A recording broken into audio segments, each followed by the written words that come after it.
Pops down the ages. മാർപ്പാപ്പമാർ യുഗങ്ങളിലൂടെ. യേശുക്രിസ്തുവിന്റെ അപ്പസ്തോലന്മാരിലൂടെ നീളുന്ന വിശുദ്ധ സഭയുടെ ചരിത്രത്തിലേക്ക് ഒരെത്തിനോട്ടം. പത്രോസാകുന്ന പാറമേൽ പണിയപ്പെട്ട സഭയുടെ പടനായകന്മാരെ ഓർത്തെടുക്കുവാനുള്ള ഒരു എളിയ സംരംഭമാണ് മാർപ്പാപ്പമാർ യുഗങ്ങളിലൂടെ. Popes down the ages. ഏവർക്കും സ്വാഗതം.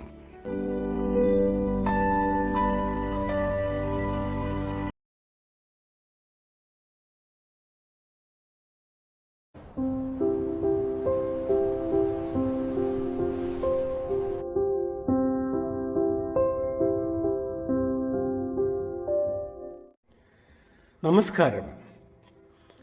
സഭയുടെ ചരിത്രത്തിൽ ഏറ്റവും ചുരുങ്ങിയ കാലം മാത്രം അധികാരത്തിലിരുന്ന, എന്നാൽ അത്യന്തം ധീരനായ ഒരു മാർപ്പാപ്പയുടെ ചരിത്രമാണ് ഇന്ന് നമ്മൾ പരിചയപ്പെടുന്നത്.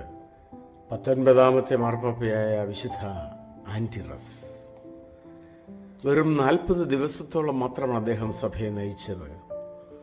റോമൻ ചക്രവർത്തിയായ മാക്സിമിനസ് ത്രാക്സിന്റെ ക്രൂരമായ പീഡനകാലത്ത് ഏത് നിമിഷവും മരണം സംഭവിക്കാമെന്ന് ഉറപ്പായിരുന്നിട്ടും സഭയുടെ നേതൃസ്ഥാനം ഏറ്റെടുക്കുവാൻ അദ്ദേഹം തയ്യാറായി.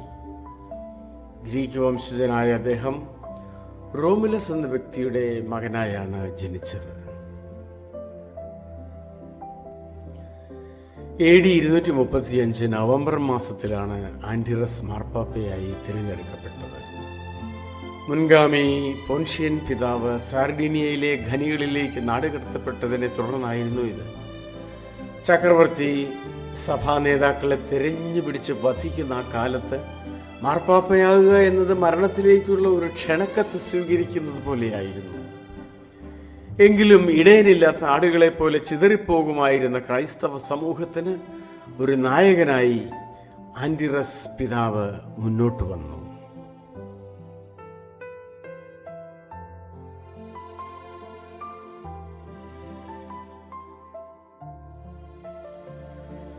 ചരിത്രകാരന്മാരെ സംബന്ധിച്ചിടത്തോളം ഏറ്റവും പ്രിയപ്പെട്ട മാർപ്പാപ്പയാണ് ആന്റിറസ് പിതാവ്.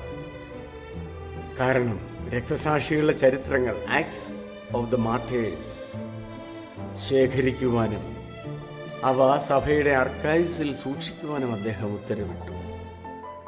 വിചാരണകളും വധശിക്ഷകളും രേഖപ്പെടുത്തുന്ന സർക്കാർ ഉദ്യോഗസ്ഥരിൽ നിന്നും മറ്റും ഈ വിവരങ്ങൾ ശേഖരിക്കുവാൻ അദ്ദേഹം പ്രത്യേക ആളുകളെ ചുമതലപ്പെടുത്തി.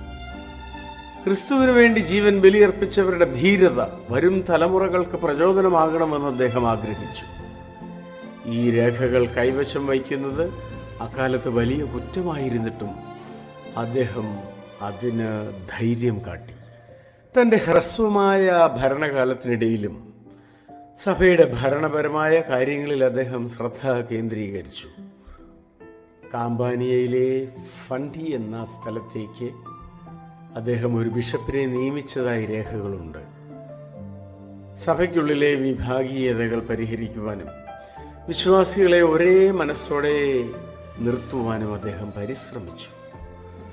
പീഡനങ്ങൾക്കിടയിലും സഭ ഒരു സംഘടിത പ്രസ്ഥാനമായി നിലനിൽക്കുന്നുണ്ടെന്ന് ഉറപ്പാക്കുവാൻ അദ്ദേഹത്തിന് സാധിച്ചു.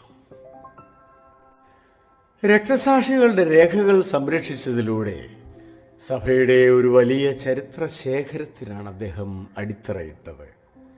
ക്രിസ്തുമതം കേവലം ഒരു ആശയമല്ല, മറിച്ച് സത്യത്തിനു വേണ്ടി രക്തം ചിന്തുവാൻ തയ്യാറായ മനുഷ്യരുടെ കൂട്ടായ്മയാണെന്ന് അദ്ദേഹം തെളിയിച്ചു.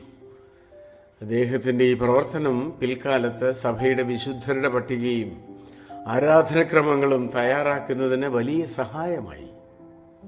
ആധുനിക ചരിത്ര രേഖകളുടെ പിതാവായി ആന്റിറസ് പിതാവിനെ നമുക്ക് വിശേഷിപ്പിക്കാം.